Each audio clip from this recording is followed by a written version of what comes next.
CH-150 warrior class नील भेड़िया आइस्प्रिट। समायरा 2 कदम पीछे हटी और उसके हाथों में चमकती हुई बर्फ का पाउडर आ गया। उसने बेहद धीमे से उसे सामने की तरफ फूंक दिया और ये चमकता हुआ बर्फ का पाउडर पूरे बैटल ग्राउंड में फैलने लगा। बैटल ग्राउंड का टेम्परेचर पहले से ही कम हो गया और चारों तरफ ठंडक महसूस होने लगी। समायरा के बैटल ग्राउंड में आने की वजह से उस पर पहले ही बर्फ की हल्की हल्की परत जम गई थी, लेकिन जैसे ही उसने अपनी आइसप्रेड स्पेल का इस्तेमाल किया तो ये बर्फ मानो एक जीते जागते पौधे में बदल गई और पूरे बैटल ग्राउंड में फैलने लगी। देखते ही देखते पूरा बैटल ग्राउंड जहां रेत थी अब बर्फ से ढक गया था। वोटर बैरियर का जो बचा हुआ पानी था वो भी बर्फ में बदल गया था। ये देखकर वहां मौजूद लोगों की आंखें फटी की फटी रह गई थी। इस लड़की ने अपना खुद का आइस डोमेन बना लिया, वो भी एक फूंक मारकर, मिस्टर दिलीप ने कहा। प्रोफेसर दिवाकर और मिस सुजाता भी ये देखकर बुरी तरह से हैरान थे। उन्होंने एडवांस्ड रैंक और सोल एलिमेंटल सीड वाले मैजिशियंस के अलावा किसी को भी ऐसा करते हुए नहीं देखा था। एक डोमेन बना पाने की शक्ति तो एडवांस रैंक पर पहुंचने पर ही आती थी। उनमें से ही एक थी शैडो एलिमेंट के निशाचर जाल की शक्ति। निशाचर जाल शैडो एलिमेंट के अलावा बाकी सारे एलिमेंट की शक्ति को दबा देता था। इतना ही नहीं बल्कि वो शैडो एलिमेंट की शक्ति को बढ़ा भी देता था और इसका अनुभव तो आरव भी कर चुका था।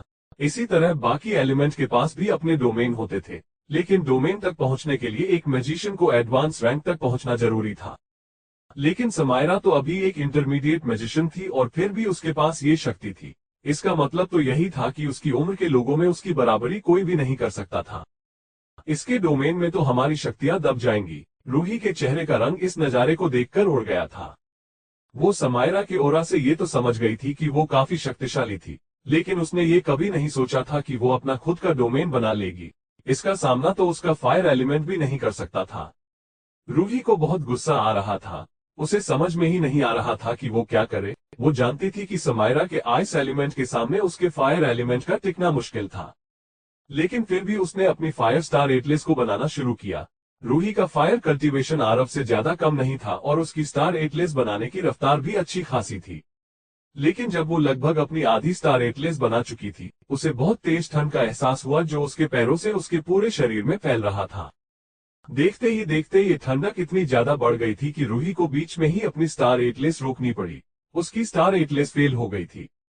उसके चेहरे पर गुस्सा साफ नजर आ रहा था। उसने इस स्टार एटलस को बनाने की प्रैक्टिस हजारों बार की थी और आज जब उसे इसकी सबसे ज्यादा जरूरत थी तो वो इसमें फेल हो गई थी।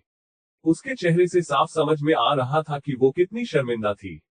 हमें सिर्फ रूही पर निर्भर नहीं रहना चाहिए, हमें अपनी पूरी कोशिश करनी चाहिए, आरुष ने कहा। वो पहली बार किसी ऐसे मैजिशियन से मुकाबला कर रहा था जो डोमेन का इस्तेमाल कर सकती थी। उसके चेहरे से साफ समझ में आ रहा था कि वो कितना सीरियस था। श्रेया भी परेशान हो गई थी। आइस डोमेन ने उसके प्लांट और विंड एलिमेंट की शक्ति को तो नहीं दबाया था, लेकिन उसकी टीम की सबसे बड़ी फायर पावर रूही समायरा को रोकने में नाकाम हो गई थी। ये देखकर उसे यही लग रहा था कि कहीं उसकी टीम ये राउंड भी न हार जाए। कुछ भी हो, लेकिन अब वो लोग पीछे नहीं हट सकते थे। आइस डोमेन सिर्फ फायर एलिमेंट की शक्ति को दबा सकता था। उनका ओरिजिनल प्लान ये था कि वो रूही को समायरा का सामना करने दे और खुद बाकी सारे लोगों से निपटे, लेकिन अब उन्हें पहले मिलकर रूही के साथ समायरा को रोकने की कोशिश करनी पड़ती। उसके बाद ही वो किसी और से निपटने के बारे में सोच सकते थे। शिट, इस आइस डोमेन की वजह से मेरी स्पीड भी कम हो गई है, आरुष ने गुस्से में कहा। उसका मैन एलिमेंट विंड एलिमेंट था और जब भी वो अपने स्टार पाथ का इस्तेमाल करता था तो आसानी से हवा में कहीं भी घूम सकता था, लेकिन उसके पैरों के नीचे जमी बर्फ ने उसकी रफ्तार को कम कर दिया था। उसे ऐसा महसूस हो रहा था जैसे वो किसी बर्फीले पहाड़ पर भागने की कोशिश कर रहा हो। उसके इस फर्स्ट लेवल विंड ट्रेल की speed second level wind trail यानी कि फ्लैश सटेप से काफी कम थी। अगर सेलेस्टियल यूनिवर्सिटी की टीम में कोई विंड मैजिशियन होता जिसकी शक्ति इस डोमेन से नहीं दबी हुई होती तो वो पक्का उससे हार जाता। Lightning strike. जैसे ही वो लोग आइस डोमेन में आए, सेलेस्टियल यूनिवर्सिटी की टीम ने उन पर हमला करना शुरू कर दिया। ये प्राइमरी लाइटनिंग मैजिक था और दूसरी टीम ने जानबूझकर इन्हें जमीन से उनकी तरफ भेजा था। अगले ही पल जमीन में एक लाइटनिंग आर्क आ गया था जो उनकी तरफ बढ़ रहा था। देखते ही देखते लाइटनिंग आर्क कई सारे लाइटनिंग सैनिकों में बदल गया था जो आर्केन यूनिवर्सिटी की टीम पर हमला करने वाले थे। आइसप्रेड डोमेन किसी की भी रफ्तार को कम कर सकता था। अगर लाइटनिंग स्ट्राइक का पैरालिसिस इफेक्ट इसमें मिल जाता तो आर्केन यूनिवर्सिटी की टीम को मैजिक करना तो दूर की बात मिलने में भी बहुत परेशानी होती। इसके बाद उनकी हार पक्की हो जाती। तुम लोग पैनिक मत हो, मैं इन्हें संभालता हूँ। जब आरव ने देखा कि सब लोग छिपने वाले थे तो उसने कहा। उसकी बात सुनकर रूही, श्रेया और आरुष को याद आया कि आरव भी एक लाइटिंग मैजिशियन था और वो इस हमले का सामना कर सकता था। आरव सबसे आगे खड़ा हुआ और उन पर लाइटिंग सैनिकों को अपनी तरफ बढ़ते हुए देखने लगा। कुछ ही पलों में आरव के हाथ में अपनी लाइटनिंग स्ट्राइक आ गई और जैसे ही उन लाइटनिंग सैनिकों ने आरव के पास से लाइटनिंग ओरा आता हुआ महसूस किया तो वो तेजी से उसकी तरफ बढ़ने लगे। देखने से तो ऐसा लग रहा था कि वो अपने शिकार की तरफ बढ़ रहे थे। कुछ ही पलों में आरव का शरीर पूरी तरह इन पर्पल लाइटनिंग सैनिकों से ढक गया था, लेकिन आरव को न तो कोई झटका लगा और न ही वो पैरालाइज हुआ, बल्कि वो सारे लाइटिंग सैनिक उसके हाथ में मौजूद लाइटिंग स्ट्राइक में मिल गए। हर कोई ये देखकर शॉक हो गया था। अब मेरी बारी। आरव ने उस सारी लाइटनिंग को अपनी शक्ति में बदल लिया और उसके ऊपर घने काले बादल छाने लगे। आरव के अपनी स्पेल पूरी करते ही उसकी लाइटिंग स्ट्राइक ने सेलेस्टियल यूनिवर्सिटी के टीम के चारों लोगों पर तेजी से हमला बोल दिया। ये लड़का तो सच में बहादुर है, निकिता जो दूसरी टीम की लाइटनिंग यूजर थी उसने कहा। पवित्र शील्ड हम सबकी रक्षा करो। आरव ने उसका हमला वापस उसी पर कर दिया था। निकिता के पास अपने इंटरमीडिएट लाइट मैजिक इस्तेमाल करने के अलावा अब कोई रास्ता नहीं बचा था। अगर वो इसका इस्तेमाल नहीं करती तो आरव की लाइटनिंग स्ट्राइक उसकी पूरी टीम के लिए मुसीबत खड़ी कर सकती थी। किसी की लाइटनिंग स्ट्राइक के हमले का सामना अपने अंदर समाकर करना बहुत मुश्किल होता था। न सिर्फ इसके लिए बहुत कॉन्फिडेंस की जरूरत होती थी, बल्कि सामना करने वाले मैजिशियन का कल्टीवेशन हमला करने वाले मैजिशियन से भी ज्यादा होना जरूरी होता था। जब दूसरे मैजिशियन की लाइटनिंग स्ट्राइक उस पर हमला करने वाली होती थी, अगर वो ऐसा करने में नाकाम हो जाता तो हमला करने वाले मैजिशियन की लाइटनिंग स्ट्राइक उसे बुरी तरह से घायल कर सकती थी या फिर उसकी जान भी ले सकती थी। आरव ने दूसरी टीम की लाइटनिंग स्ट्राइक को तभी देख लिया था जब वो अपनी लाइटनिंग स्टार एटलेस बना रहा था। अगर इस बीच थोड़ी सी भी चूक हो जाती तो उसे इसका खामियाजा अपनी जान से चुकाना पड़ता। बहुत अच्छे आरव, रूही ने आरव की तारीफ करते हुए कहा। ये देखकर तो श्रेया की आंखें भी चमकने लगी थी। आर्केन यूनिवर्सिटी का ये विलेन किसी से भी नहीं डरता था। उसने दूसरी टीम के लाइटनिंग स्ट्राइक हमले का जवाब उसकी दुगुनी शक्ति के साथ दिया था। अब दूसरी टीम के पास उस हमले से बचने के लिए इंटरमीडिएट स्पेल इस्तेमाल करने के अलावा और कोई भी रास्ता नहीं बचा था। सारे मैजिशियंस के पास लिमिटेड एनर्जी होती थी और वो मैजिक बिना सोचे समझे इस्तेमाल नहीं कर सकते थे। जितनी बार वो इंटरमीडिएट मैजिक का इस्तेमाल करते थे, उनकी काफी एनर्जी खर्च हो जाती थी। इसलिए अगर वो अपने दुश्मनों को रोकने के लिए प्राइमरी मैजिक का इस्तेमाल करते थे तो ये उनके लिए फायदेमंद होता था। तुम्हारी ये प्राइमरी मैजिक के पैतरे यहाँ नहीं चलेंगे, मुझे इनसे निपटने दो, एकांश ने निकिता को ताना मारते हुए कहा। वो हमेशा ही सबको नीचा दिखाता था। एकांश बैटल की शुरुआत से ही टीम में सबसे पीछे खड़ा था। ऐसा इसलिए नहीं क्योंकि वो डरा हुआ था, बल्कि उसे अपने कॉन्ट्रैक्टेड बीस्ट पर बहुत घमंड था और वो सबके नाकाम होने का इंतजार कर रहा था। वो अपने कॉन्ट्रैक्टेड बीस्ट को बुलाकर आसानी से दूसरी टीम को हरा सकता था। समनिंग एलिमेंट की स्टार एटलेस बनाने में काफी एनर्जी लगती थी और इसे बनाने में भी कई स्टार एटलेस से 2-3 गुना ज्यादा वक्त लगता था। एकांश अपनी समनिंग स्टार एटलेस बनाने में कोई गड़बड़ी नहीं करना चाहता था, इसलिए वो भी शुरू से सबसे पीछे खड़ा था। अब तक तो उसकी आधी से ज्यादा स्टार एटलेस बन चुकी थी और अब वो मुस्कुरा रहा था। ये आर्केन यूनिवर्सिटी की टीम तो सच में बेवकूफ है। इन्हें ये भी नहीं पता कि कभी भी किसी समरनम मैजिशियन को उसकी स्टार एटलेस पूरी नहीं करने देना चाहिए, नहीं तो अंजाम बहुत बुरा होता है। एकांश ने मन ही मन सोचा। क्या तुम्हें सच में ऐसा लगता है कि हम तुम्हें आसानी से तुम्हारी समनिंग स्टार एटलेस पूरी करने देंगे? उसे अचानक हवा की आवाज आई। जब उसने मुड़कर देखा तो आरुष अपनी विंड ट्रेल का इस्तेमाल करके उसके बगल में पहुंच गया था। अच्छा, तो तुम्हें सच में लगता है कि तुम मुझे रोक सकते हो? एकांश हैरान तो हो गया था लेकिन अब भी शांत था। वो अब भी अपनी स्टार एटलेस बना रहा था, बस उसे एक आखिरी स्टार पाथ जोड़ने की देर थी। आरुष को वो लोग बिल्कुल भी पसंद नहीं थे जो उसे नीचा दिखाते थे। उसने अपनी तेज रफ्तार का इस्तेमाल किया और वहां तेज हवाएं चलने लगी। ये सीधा एकांश की तरफ बढ़ रही थी। जहां जहां आरुष जा रहा था वहां ये हवाएं बढ़ती जा रही थी। आरुष बहुत तेजी से एकांश पर हमला कर रहा था, लेकिन एकांश वहां शांति से खड़ा था और अब भी मुस्कुरा रहा था। जैसे ही ये हवाएं उसे बुरी तरह से घायल करने वाली थी, अचानक उसके सामने अनगिनत पानी की बूंदें आ गई, जो देखते ही देखते एक वाटर बैरियर में बदल गई और ये वाटर बैरियर ठीक एकांश के सामने था और उसकी इन हवाओं से रक्षा कर रहा था। ये वाटर बैरियर उन हवाओं के हमले से एक वाटरफॉल जैसा दिख रहा था और धीरे धीरे उसका असर भी कम होने लगा था। लेकिन तब तक एकांश इस वाटर बैरियर की सुरक्षा में अपना काम पूरा कर चुका था। लो, अब इसका सामना करके दिखाओ, एकांश ने आरुष का मजाक उड़ाते हुए कहा। Contract summoning. नील भेड़िया। जमीन पर जो स्टार एटलस थी वो चांद की तरह चमक रही थी।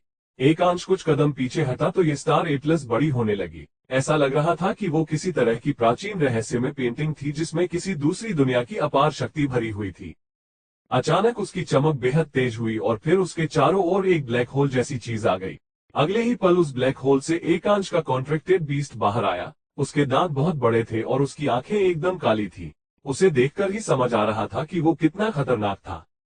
वो एक हाथी से भी बड़ा था और जहां भी वो पैर रख रहा था उसके वजन से जमीन की बर्फ चटक रही थी। ये सब तो फिर भी ठीक था, लेकिन उसके पूरे शरीर पर डरावने निशान थे जिसे देखकर सब लोग बुरी तरह से हैरान रह गए थे। हे भगवान, ये तो एक वॉरियर क्लास समन बीस्ट है। ऑडियंस में से कोई स्टूडेंट चिल्लाया। इससे हमारी परेशानी और भी ज्यादा बढ़ सकती है, श्रेया ने सबसे कहा। अभी तक तो सिर्फ समायरा ही उनका सबसे बड़ा सिरदर्द थी, लेकिन अब उसके साथ एक समरना मैजिशियन भी जुड़ गया था जिसके पास एक वॉरियर क्लास कॉन्ट्रैक्ट बीस्ट था। एक वॉरियर क्लास बीस्ट की शक्ति बेहद खतरनाक होती थी। अगर वो लोग संभल कर उससे मुकाबला नहीं करते तो मिलकर भी उसका सामना नहीं कर पाते, और इस बैटल में तो उन्हें किसी भी मैजिक इक्विपमेंट का इस्तेमाल करने के लिए भी मना किया गया था। और किसी इक्विपमेंट के बिना एक वॉरियर क्लास बीस्ट से लड़ना मतलब ओखली में अपना सिर मारने जैसा था। मैं उसे रोकने की पूरी कोशिश करती हूँ, तब तक तुम लोग बाकी की टीम को हराने की कोशिश करो, श्रेया ने कहा। साफ था कि श्रेया उस वॉरियर क्लास बीस्ट को रोकने के लिए सबसे अच्छी खिलाड़ी थी, क्योंकि उसके पास प्लांट एलिमेंट था जो उसे कैद कर सकता था, लेकिन वो भी उसे ज्यादा देर तक कैद नहीं कर सकती थी। उसने विंड मैजिक का इस्तेमाल करना शुरू किया तो उसे एहसास हुआ कि उसका हर कदम बर्फ में धंस रहा था, जिससे उसकी रफ्तार कम हो रही थी। एक वॉरियर क्लास नील भेड़िए को रोकना पहले से ही मुश्किल था और अब उसकी रफ्तार भी कम हो गई थी। नील भेड़िए का पहला शिकार आरुष था जो उसके सबसे पास खड़ा था। वो दुश्मन के इलाके में काफी अंदर चला गया था। अगर बर्फ की वजह से उसकी रफ्तार कम न हुई होती तो वो अपने विंड ट्रैक का इस्तेमाल करके वहां से आसानी से निकल जाता, लेकिन अब उसकी ये प्राइमरी स्पेल नील भेड़िए के सामने नहीं टिकने वाली थी। जैसे ही नील भेड़िए ने आरुष की तरफ छलांग लगाई, वो बुरी तरह से डर गया। Wine trap. श्रेया ने जैसे ही देखा कि आरुष कितने बड़े खतरे में था तो उसने अपने स्पेल का इस्तेमाल किया। उसने अपने वाइन ट्रैप को वहीं बिछाया जहां नील भेड़िया अपना पैर रखने वाला था। ये जाल दिख भी नहीं रहा था। जैसे ही नील भेड़िए ने वहां अपना पैर रखा, कई सारी वाइन का जाल उसे पकड़ने के लिए उसके चारों तरफ बनने लगा। लेकिन इससे पहले कि नील भेड़िया उसमें कैद हो पाता, उसने अचानक अपनी रफ्तार बढ़ा ली और उस वाइन के जाल से बच निकला।